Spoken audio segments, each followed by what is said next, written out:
लफ्जों की तरतीब देना मेरे खुदा। ये सब कुछ मांगते हम सी खुदा के वसीला से, आमीन। मेरी तरफ से आप सब बहन भाइयों को सलाम। आए हम खुदावंद के जिंदा कलाम मुकद्दस में से शुरू करते हैं। खुदा बाप और बेटे रूह कुदस के नाम में आमीन। बाब है उसका मुकद्दस लूका की इंजील, उसका 13वां बाब और उसकी 6 आयत से शुरू करते हैं।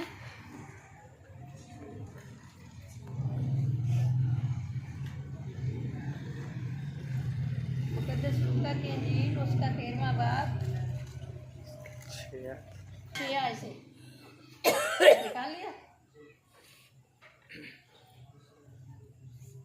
फिर ये तमसील कही कि किसी ने अपने पाकिस्तान में एक अंजीर का दरख्त लगाया था। वो उसमें फल ढूंढने आया और ना पाया। इस पर उसने बागबान से कहा कि देख, 3 बरस से मैं इस अंजीर के दरख्त में फल ढूंढने आता हूँ और नहीं पाता। इसे काट डाल। ये जमीन को भी क्यों रोके रहे? उसने जवाब में उससे कहा, ऐ खुदावंद, इस साल तो और भी इसे रहने दे, ताकि मैं इसके गिर्द थाला खोदूं और खाद डालूं। अगर आगे को फला तो खैर, नहीं तो उसके बाद काट डालना। कलाम मुकद्दस के पढ़े सुने जाने पर खुदावंद की बड़ी बरकत हो। खुदा का शुक्र। सुने ये तमसील कही कि किसी ने अपने पाकिस्तान में यानी कि अपने बाग में अंजीर का दरख्त लगाया और हर साल जो मालिक था वो आता था कि देखें इस साल इसको फल लगा है या नहीं। फल के लिए आता था तो वो दरख्त जब भी आता वो दरख्त खाली का खाली, फल उसमें नहीं होता था। एक दिन उसने उसके बागबान को यानी कि माली को या उसके रखवाले को, जो बाग का निगहबान था, उससे कहा कि ये दरख्त जो है ये ऐसे ही इतनी जगह घेर के खड़ा हुआ है, रुका हुआ है, इसने इस जगह को रोका है, तो क्यों ना हम इसे काट डालें। मैं 3 साल से यहाँ इसमें अंजीर के दरख्त को देखने आता हूँ, फल पाने आता हूँ, लेकिन इसमें इसके साथ फल नहीं होता।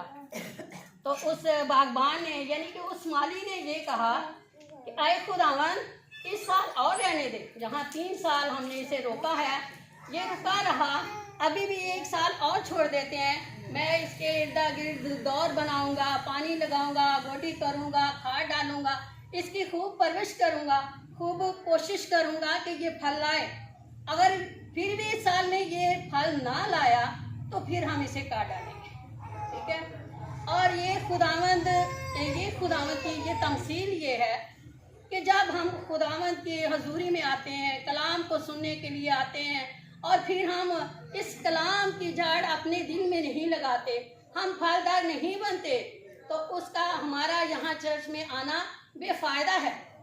हम ऐसे जगह को रोकते हैं, हम ऐसे मतलब कि दूसरे की जगह आते हैं, कलाम सुनते नहीं, उस पर अमल नहीं करते, तो इसका कोई फ़ायदा नहीं। हम उस खाली दरख्त की मानद रह जाते हैं जिसको जैसे अंजीर के दरख्त को फल नहीं लगा, इस तरह उस बेफल दरख्त की मानद होते हैं। क्योंकि जब हम कलाम को सुने, उस पर अमल करें और अपनी रवशों को बदलें, अब ईमान में और बढ़े, खुदावंद की हजूरी को महसूस करें, खुदावंद के कलाम पर चलें, तो हम फलदार बनेंगे। क्योंकि हम अपनी पुरानी ज़िंदगी को छोड़कर खुदावंद की मर्जी के मुताबिक चलें, तो हम फलदार बनेंगे और हमें फल नज़र आएगा। इसी तरह जैसे कि अभी मैं हूँ, अगर मैं आती हूँ यहाँ, कलाम को सुनती हूँ और सुनकर उस पर अमल नहीं करती, या आगे अभी हमें पास्टर ने मसा किया है, हम आगे को नहीं जाते, खुदावंद में नहीं बढ़ते, तो हमारा कोई फ़ायदा नहीं। फिर हमें आखिरकार हम पीछे किया जाएगा, हमें काट डाला जाएगा कि ये इसका कोई फ़ायदा नहीं, क्योंकि इसमें फल नहीं ठहरता, इसमें फल नहीं लगता, ये फलदार नहीं होता। हमें चाहिए कि हम आगे बढ़ें, मसीह यीशु में आगे बढ़ें, ताकि हम फलदार बने। हमें फलदार बनने की ज़रूरत है। अगर फलदार बनेंगे तो हम हमेशा के लिए उस दरख्त की मानद जो फल देता है वो कभी काटा नहीं जाता। वो उसको बहुत देर तक लोग रखते हैं कि ये बहुत अच्छा दरख्त है, बहुत फल देता है, इसको हम काटेंगे नहीं। और जो नहीं फलता, जो नहीं फल लाता, उसे और क्या करते हैं, काट के तनूर में झोंक देते हैं, आग जलाई जाती है। तो इसी तरह यीशु का फरमान भी यही है कि जो फल नहीं देता उसे काट डालो, उसे ख़त्म कर दो।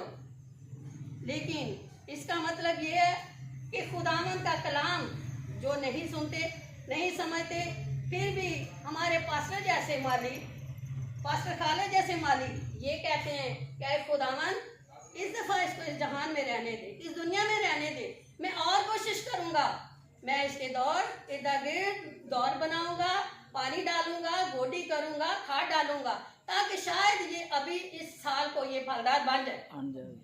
क्योंकि और हमारे पास्टर जी बहुत कोशिश करते हैं, हमें रोज बरोज ये पूछते हैं, कल आपने कौन सा कलाम सुना, करते हैं ना, पूछते हैं सबसे। वो क्या करते हैं, वो हमें गोटी देते हैं, क्योंकि वो हमें ये चाहते हैं कि ये जो जमीन है दौर की, ये जम ना जाए, ये थोड़ी गोटी के साथ हवा इसको लगती रहे, ताकि कलाम इनके अंदर जो है वो बसेरा करे। और अगर हम उस कलाम को सुनकर समझते हैं, अमल में लाते हैं, तो फिर हम फलदार दरख्त बनेंगे। नहीं तो हम सूखे दरख्त की मानत कीड़े डाले जाएंगे, काट डाले जाएंगे और तनूर में डाले जाएंगे। मेरे बहनों भाइयों, हमें इस कलाम को सुनकर समझना है। ये सिर्फ एक तमसील नहीं, ये हमारी एक कहानी है, हमारी जिंदगी का मकसद है। ये यीशु ने हमें समझाया है कि तुम समझो, इसी तरह बेकार ना रहो, कल को तनूर में ना झोंके जाना, कल को उस झील में ना गिरना जो गंदक और झील की आग जहाँ जलती है। इसलिए यीशु चाहते हैं हमारी जिंदगियों को बदलना। और इसी तरह पास्टर जी बहुत कोशिश कर रहे हैं हमारी जिंदगियों को बचाने के लिए कि हम फलदार बने। हर रोज कहते हैं कि जिसको मैंने मसा किया, जितनों को मसा किया, सब दुआ करो, सब दुआ करो, सब यीशु से मसा मांगो, आगे बढ़ो, आगे बढ़ो। आगे बढ़ना अब हमारा काम है। वो पानी भी दे रहे हैं, वो गोडी भी कर रहे हैं, वो खाद भी डाल रहे हैं, वो पूरी कोशिश कर रहे हैं कि हमारी कलीसिया जो है वो हलाक ना हो, हमेशा की जिंदगी पाए, वो फलदार बने, फलदार दरख्त बने और उनका फल दूर दूर तक नजर आए। इसी तरह खुदावंद का शुक्र करती हूँ, जिंदगी में कलाम मुकद्दस तो मैं हमेशा से पढ़ रही हूँ। ये मेरी दोस्त जानती है मरियम कि हम 12 साल की थी मैं जब हॉस्टल में आई इधर नासर घर में। उसके बाद में जब गई हूँ ना, यहाँ से थोड़ा बहुत पढ़ के तलीम बालगा का, तो मैंने रेगुलर कलाम मुकद्दस को पढ़ना शुरू किया। और मत्ती की इंजील से शुरू करती थी, मकाशफा तक जाती थी, फिर दोबारा मत्ती से शुरू होती, मकाशफा तक जाती। लेकिन अकल में कुछ नहीं आता, कोई समझ नहीं थी, कोई समझाने वाला नहीं था कि ये कलाम क्या कहता है हमें। इस तरह हम पढ़ते जा रहे हैं और आगे आगे बढ़ते जा रहे हैं, लेकिन कुछ समझ नहीं, जिंदगियों को बदल नहीं पाए।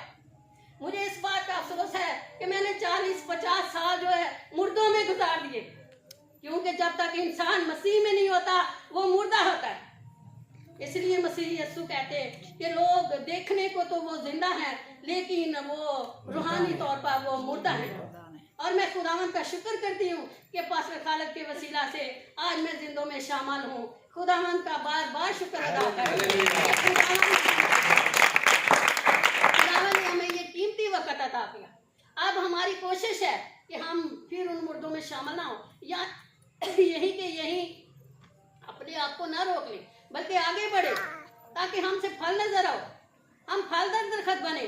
और जब हम फलदार दरख्त बनेंगे, मसीह में आगे बढ़ेंगे, तो कल को हमारी लाज जो है वो भी खुदावंद के कलाम को सुनेगी, समझेगी, देखेगी और आगे बढ़ेगी। तो फिर हम बहुत बड़े एक दरख्त बन जाएंगे, जिससे हमारा फल जाहिर होगा और दूर दूर तक हम खुदा के कलाम की मनादी कर सकते हैं, हम जिंदा कलाम को फैला सकते हैं, हम अपने खुदावंद की मर्जी सबको बता सकते हैं। और मेरा जितनी बार भी मैसेज हुआ है, मैं यही सबको अपने बहन भाइयों को समझाती हूँ कि मेरे बहनों भाइयों, मेरी तरह जिंदगी अपनी बेकार मत गुजारो। जितनी जिंदगी है अभी से तौबा कर लो और मसीह यीशु में पूरी तरह से आ जाओ, ताकि आगे की जिंदगी जो है हमारी मसीह यीशु में गुजरे, आगे की जिंदगी हमारी बेकार ना हो। हम उन दरख्त की मानद ना रहे, बल्कि अभी से हम अपने आप को कोशिश करें फलदार बनाने की, ताकि हमारा फल बढ़े और हमारा खुदावन जो बागबान है, जो माली है, जो मालिक है बागबान का, पाकिस्तान का, वो इन फलों को देखकर खुश हो।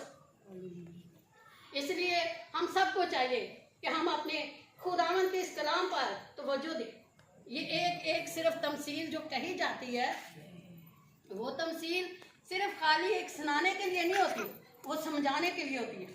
इसलिए मसीह यीशु ने हमें वो उन अल्फाजों में नहीं बताया, तमसीलों में बताया कि ये समझो। जो लोग नहीं समझते वो इस तमसील के वसीला से इस कलाम को समझे कि हमें क्या करना है। हमारी जिंदगियां बेकार तो नहीं, हमारे दरख्त इसी तरह तो नहीं बढ़ते जा रहे, खाली के खाली, जिनको कोई फल नहीं, जिनके साथ हमारे मालिक को कोई खुशी नहीं। क्योंकि कोई भी दरख्त घर में हो, फलदार हो, तो जब उसके साथ फल होता है तो मालिक खुश होता है। घर का मालिक हो, पाकिस्तान का मालिक हो, वो उन दरख्तों को देखकर खुश होता है जिनके साथ फल होता है। और जो सूखे रहते हैं उनको देख एक साल रोकता है, दूसरे साल रोकता है, फिर आखिरकार उन्हें कटवाना ही पड़ता है। जिस तरह कलाम मुकद्दस में मसीह यीशु ने तमसील में कहा कि 3 साल से मैं इस अंजीर के दरख्त को देखता हूँ, फल पाने के लिए आता हूँ, लेकिन इसके साथ कोई फल नहीं होता। मैंने कोई 3 साल में इसमें फल नहीं देखा, इसलिए इसे काट डाला। इसलिए मेरे अजीजों, मेरे बहनों भाइयों, हम अभी से कोशिश करें कि खुदावन की हजूरी में बढ़ें, खुदावन के कलाम को माने और खुदावन के हुक्मों पर चले, उसकी मर्जी को बजा लाएं, ताकि हम फलदार बने। क्योंकि फलदार हम तभी बनते हैं जब हम उसकी मर्जी पर चलते हैं, जब हम उसके हुक्मों को मानते हैं, जब हम अपनी पुरानी जिंदगी को छोड़ देते हैं, नई जिंदगी में दाखिल होकर नए काम करते हैं, वो काम जो हमारे मसीह यीशु को पसंद है, तो फिर हम फलदार ठहरते हैं और फिर हम अपने खुदावन को, अपने यीशु को पसंद आते हैं। इसलिए गौर कीजिए बहनों भाइयों, मैंने जब भी कलाम मुकद्दस किया, मैंने ये आईना दिखाया, ये सब कुछ शीशा दिखाया कि हमारे कलाम मुकद्दस में हमारी जिंदगियों के बारे सब कुछ लिखा गया है। हमें किस तरह अपनी जिंदगियों को गुजारना है। अगर हम उन बुरे ख्यालों में, बुरे कामों में रहेंगे तो हमारी जिंदगी के साथ क्या होगा। अगर हम अपने आप को कलाम मुकद्दस के मुताबिक चलाएंगे तो हमारी जिंदगी कितनी खुशनुमा होगी, कितनी शादमाद होगी और कितने हम फलदार होंगे। इसलिए हमें इस कलाम मुकद्दस को सुनकर, समझकर अमल करना है और अपनी जिंदगियों को बदलना है, अपने खुदावंद की मर्जी के मुताबिक चलना है। कोशिश कीजिए। हम सब ने मसा लिया, हम सब मसा हुए हैं और सब, मैं नहीं जानती कि लोग अपने घर में सोई हुई, मैं फिर भी जब उठूंगी तब दुआ करके सोऊंगी, जब भी उठूंगी तभी दुआ करके सोऊंगी। अगर इब्लीस रोकने की कोशिश करे, अब रात को, कल पास्टर जी ने कहा कि आपने कलाम मुकद्दस करना, सुबह तलावत करनी है। रात को जब मैं दुआ करने के लिए बैठती, मेरे सर में इतनी दर्द होती कि मेरा सिर फटने को आए, लेकिन मैंने कहा फटता है तो फट जाए, दुआ तो मैं करके ही सोना है। इसी तरह मैं इसी तरह दुआ में ठहरी रही, दुआ 2-3 दफ़ा दुआ की रात को कि खुदावन तू मुझे मैसेज अता करने वाला है, मुझे नहीं आता, मेरी अक्ल इतनी बड़ी नहीं है, तू मेरी अक्ल को बढ़ा, तू रूह कुदस की मदद दे, मुझे मसा दे, मुझे अपना कलाम दे, ताकि मैं अपनी बहन भाइयों को सुना सकूं, ताकि किसी की ज़िंदगी बेकार ना हो, कोई दूसरी अपनी ज़िंदगी को बर्बाद ना कर बैठे, बल्कि हर कोई अपनी ज़िंदगियों को, क्योंकि कभी हमें समझ नहीं होती, हम उल्टी रास्ते पे भी चलते हैं ना, हम समझते हैं कि हम बिल्कुल सही है, लेकिन खुदावंद का कलाम बताता है कि ऐसे रास्तों को छोड़ दो और कौन से रास्ते अपनाओ, क्योंकि सब कुछ इसमें लिखा गया है, सब कुछ इसमें बताया गया है। कौन सी जिंदगी को हम हासिल करेंगे, किस रास्ते पर चलेंगे, तो हम खुदावंद की मर्जी के मुताबिक चलेंगे और उसको पसंद आएंगे और फलदार दरख्त बनेंगे और हम सही रास्ता कबूल करेंगे और फिर हम खुदा की बादशाही को हासिल करेंगे और जिंदगी को हासिल करेंगे। इसलिए मेरे बहनों भाइयों, आप सबको ये कलाम मुकद्दस यही बताता है, जो मुझे बताता है वो आपको बताता है। हमें चाहिए कि हम खुदावंद में जैसे भी हो, हम खुदावंद में बढ़ें, इब्लीस को ठकराएं और खुदावंद में बढ़ें। जब हम अबलीस को टकरा कर खुदावंद की तरफ बढ़ेंगे तब अबलीस हमारा पीछा छोड़ेगा। अगर हम अबलीस की मानेंगे तो अबलीस कभी हमारा पीछा नहीं छोड़ेगा।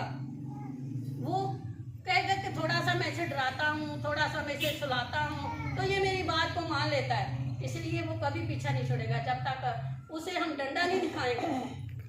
इसलिए अबलीस की कोई बात मानने से हम खुदावंद की तरफ चले, खुदावंद की मर्जी को माने, खुदावंद के हुक्मों को माने, और फिर हम खुदावंद की मर्जी के मुताबिक चलेंगे, फलदार दरख्त बनेंगे और खुदावंद अपनी खुदा को खुश करेंगे। आज के जिंदा कलाम मुक़द्दस के वसीले से खुदावंद की बड़ी बरकत हो।